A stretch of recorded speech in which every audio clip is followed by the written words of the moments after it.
Dave Meltzer with Entrepreneurs, the Playbook. I am so excited. I'm here at SoFi Stadium for the Playbook of the Century. Phil Smith in the house. Welcome to the Playbook. Yeah, man, I appreciate it. Thank you for having me. No, thanks for coming. Look, you and I share a similar perspective. And I was in a place called Alula, which is an oasis. And I'm sitting there in this resort in the middle of the desert.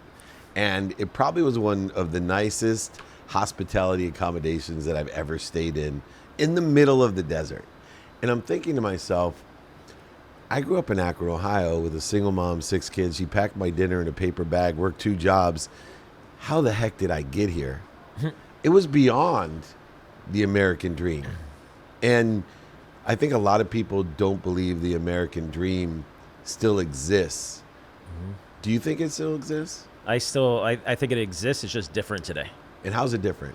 So for me, going all the way back to 2006, I decided to start working from home myself. That was my transition. You're an early pandemic guy. Yeah, very early. 2006, I sold the company in 2005. I said at that point in time, I'm like, you know what? I want to work from home. I don't want any employees. I just want to be my own boss, do what I want. I got to stop you there. So best piece of advice that my dad gave me, he said, if you don't like someone, wish them success with employees and overhead. Say, I hope you have a huge office with thousands of employees. And the guy's like, oh, thank you, man. That Dave Meltzer is such a nice guy. Meanwhile, you just cursed him, right? Exactly. It's funny that you say that because the first time I ever went to the Inc. 5000 Awards, I met people and I said, hey, I'm a one-employee company. I work from home. And pretty much everyone goes, how did you become a one-employee company and you're here? You know, so Right. That was a big thing for me.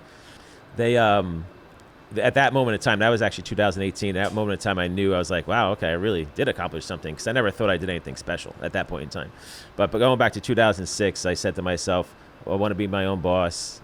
You know, I want to work from home. I want to make as much money as I can from home. And that was it. And ever since 2006, I've pretty much been working from home ever since.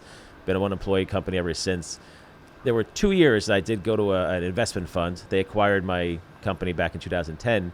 And the only reason why I did that and went to that office for 2 years because of the people I was learning from.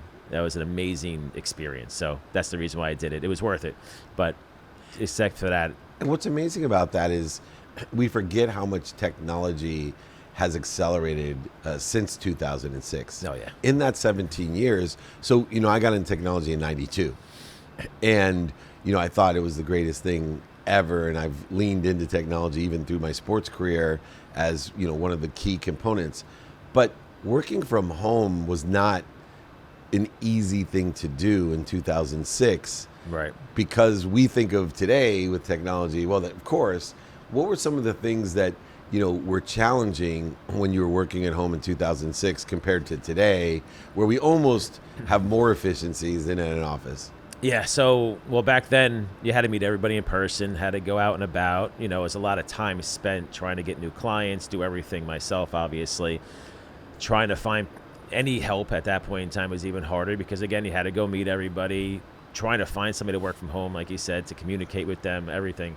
So today, the biggest difference for me ever since COVID hit, I mean, we do so much virtual stuff now, obviously, everybody does it. So having all the technology, Zoom, and I think it's also the mindset of companies and people to actually say, yes, I'm willing to work a little harder by being able to work from home, you know, and put that extra effort in because, as you know, like you said, the whole employee mindset is a little different from the entrepreneurial mindset. So, you know, having your own personal motivation as an entrepreneur is easy, but finding it in employees or anybody trying to help you out has always been tough.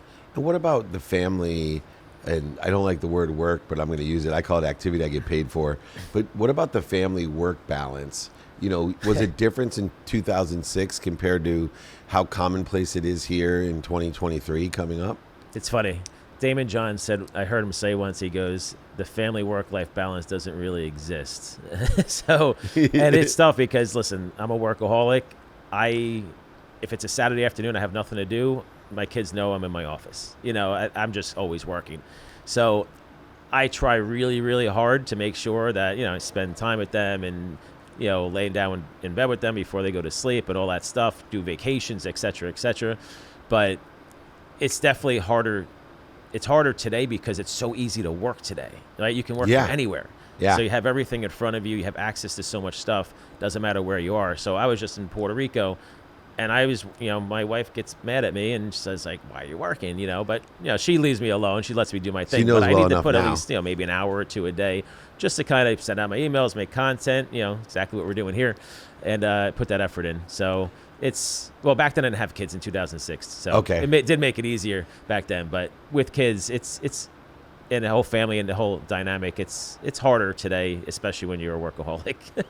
And to that end, I believe because of this, new formed American dream, that we should be connected all the time. That if it's okay, for example, you call it a workaholic. I called it, I just like activity I get paid for.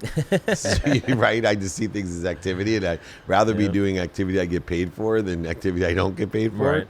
It's That's just funny. something innate in my being. But today, the dream has changed, as you mentioned. And within the context of being a workaholic, do you find that there's something wrong with wanting to have activity you get paid for every single day, no matter where you are in the world? So it's funny.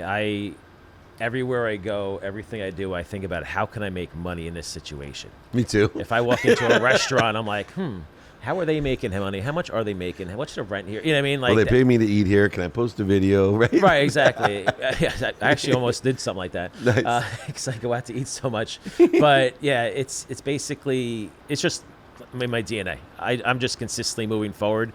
And I think to myself a lot, and I say, I should take a break. Like, should I maybe just take a day off? But I've been doing it for so long that to me it's just normal.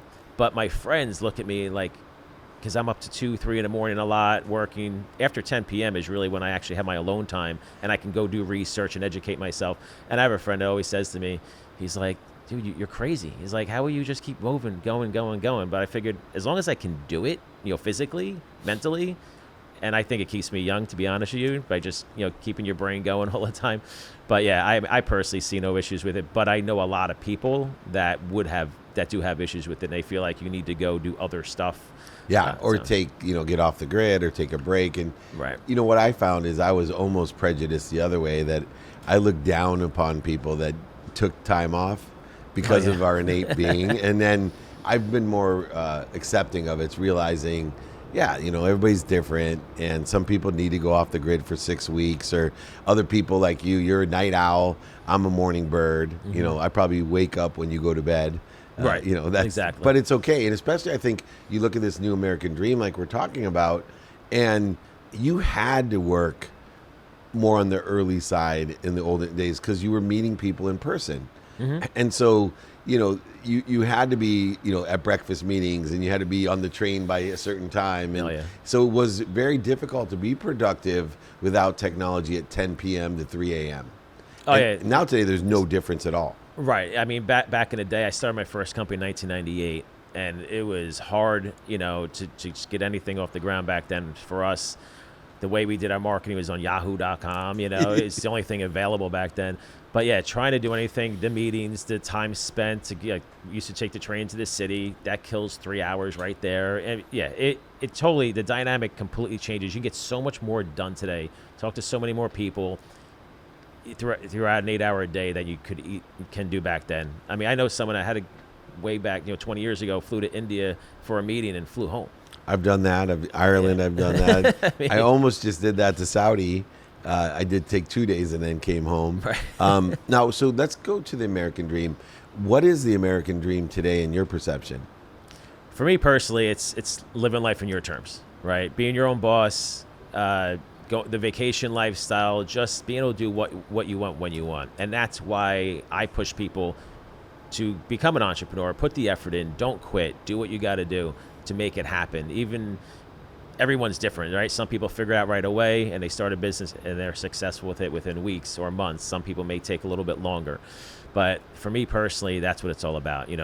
Being around, again, going back to 2006, I knew I was going to have kids, most likely. And I said, I don't want to be in the office, probably in New York City, back then that was the idea for me, and work 14-hour days and never see them, et cetera, et cetera. So the fact that I can take them to soccer, deck hockey, whatever sport that they're doing, be at the bus when they come home, if it's their birthday or whatever, I have so much, footage of all that stuff and just being around. So for me, it encompasses everything in your life in general. So the family life, the work life, just everything.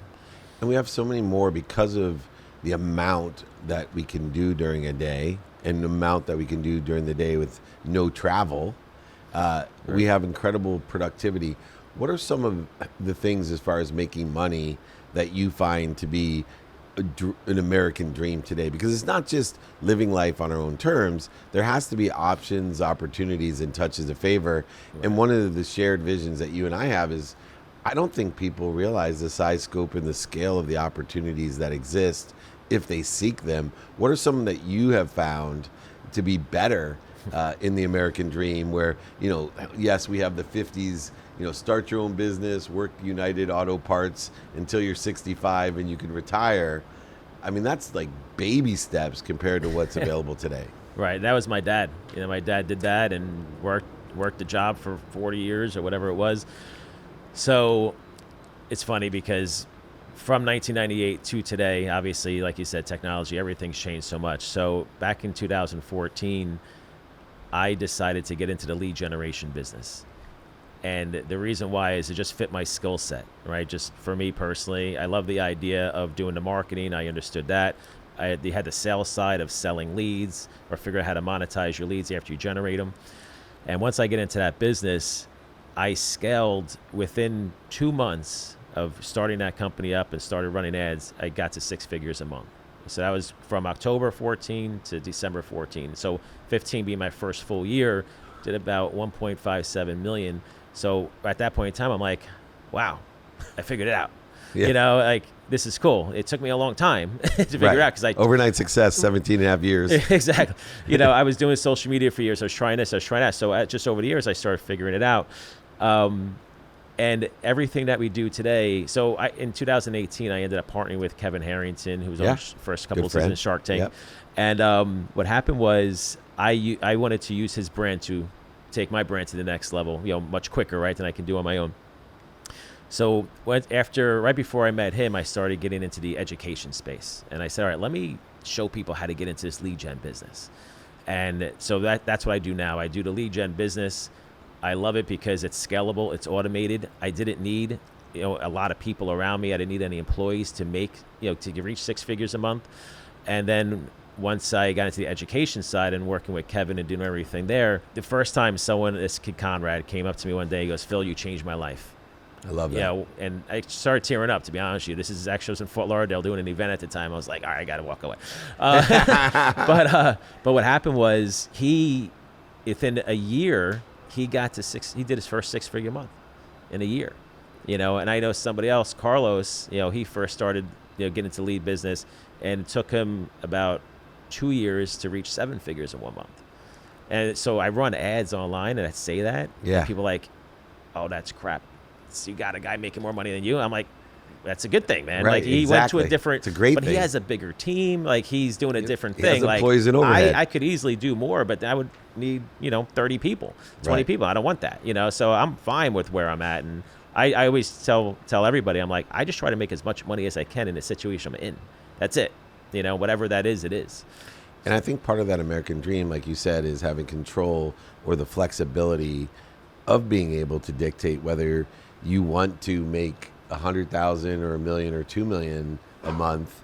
It's up to you, but you do have the opportunity to do so. So if you learn something furthermore for 2023 and all of a sudden you're like, whoa, wait a second, if I do have 5 employees, I can make 10 million a month. Now it's worth having those 5 employees, right. Which I think a lot of people don't realize. One of the other American dream opportunities is just quality of life. And, we have a cancel culture, we have all these different opportunities, but part of it's because things are so good, right? The quality of life is amazing. The cars, the transportation, the technology has given us, I think, a skewed perspective where, it was a lot harder when we were young.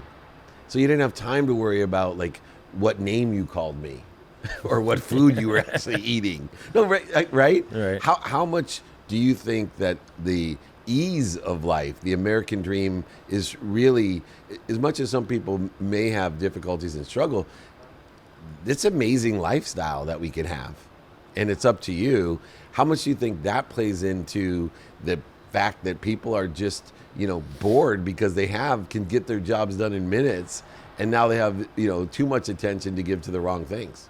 Yeah, that's the problem. Too much attention to give to TikTok and whatever other content that you probably shouldn't be watching. Right. When it comes to with the average, what I've learned is that the average person that I deal with or talk to or communicate with in my line of work is the number one thing is fear. A lot of people are so scared at failing, and I'm sure that's probably big in all parts of life. But when it comes to making money, being an entrepreneur, or just advancing your career, how many people are scared to ask for a raise at their job, right? It's across the board. The fear and the being scared of failing, definitely the biggest thing. And I try so hard to tell people, listen, you have to try. I mean, when you first rode a bike, you got on a bike, you fell, you got back on a bike, you kept going. People tell me, oh, I tried this, tried becoming a business owner and I failed. I'm like, okay, I failed at things too. You got to keep going. So there's only so much that I can do. People have to basically look at themselves and say, listen, if I need to just keep pushing forward until success is going to happen. One of the things I say to everybody is, you want to run a marathon or you want to finish a marathon. It doesn't matter if you run, walk, crawl. If you just never quit, you're going to finish a marathon. At the end of the day, you're going to finish. And if you take that mindset and put it into as a business, say, I'm just going to keep going until I succeed. Because if you don't ever quit, success, you're just going to figure it out. Right? That's it. Consistent, persistent pursuit. That's it. Every day without quit. That's exactly right. Last question. Mentorship is so important. You're one of the world's greatest consultants as well. And mentorship has changed over the years, and the American dream of mentorship, of people being available and accessible to teach you, your abundant attitude and perspective of being happy for someone that makes more than you, is indicative of who you are, but also your understanding of mentorship. How important, number one, is mentorship, and two, how accessible is mentorship today, and what are you doing to be accessible in your mentorship? Yeah, it's funny because literally things that have taken me from the biggest jumps in my career have literally been like 5 minutes of time, because you just talked to the right person at the right time and they give you the right information. And of course you jumped on the information, right? So the one of the biggest things that I could say is,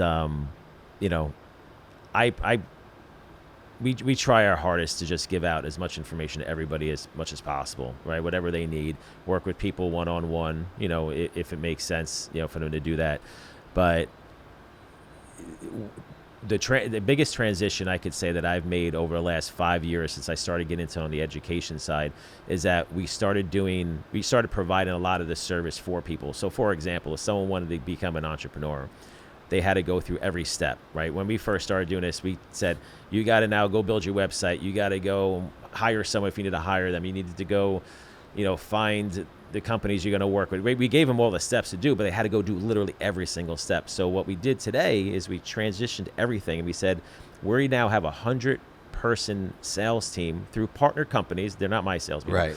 I put all these partners together. So I have over 100-person team now that does all the sales for everybody. We have software that automates all their marketing, SMS, email, CRM, everything on the back end. We have all the marketing strategies for them. So all we tell people to do to make your life as simple as possible, all you need to come in now is just generate a lead. We'll still show you how to do that. We even have software that does it with just a few clicks of the mouse. So by me mentoring people best I can on a mass scale is by literally doing 99% of the work for them to get up and running to start moving forward. And ever since we transitioned to that, and this is all after COVID, we redid everything. And once we started doing that, there's a big change in people's success.